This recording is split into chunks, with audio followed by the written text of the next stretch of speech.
They laughed at the wrong man, and in less than 10 minutes, their entire world flipped. But the real story isn't about revenge.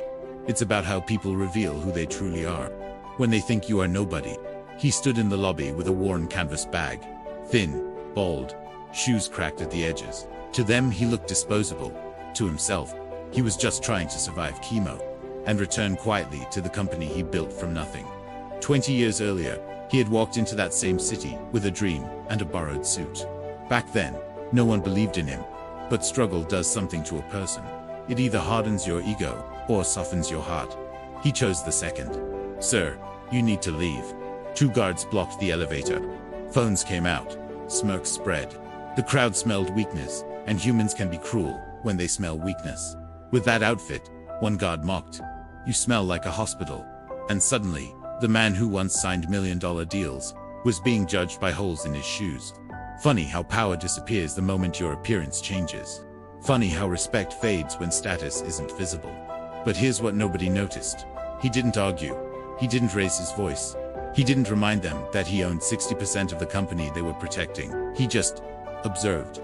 Because when life strips you down to your bones, you learn something powerful. You see people clearly. Then she stepped forward. An intern. Young, nervous, voice shaking. "Stop. He's a human being." That sentence cost her job, but it revealed her character.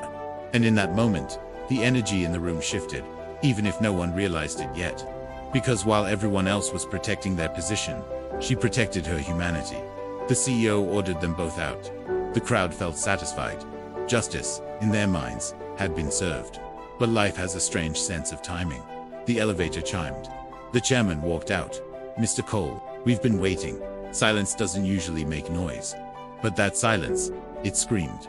The phones that were recording for mockery were now recording history. The CEO's confidence cracked, and the homeless man clipped on his founder badge. Not with anger, not with arrogance, but with clarity. Here's where most stories turn into revenge. But this one didn't. He didn't yell. He didn't humiliate. He didn't mirror their cruelty. Instead, he rewarded kindness. The intern who defended him. Promoted, raised, elevated.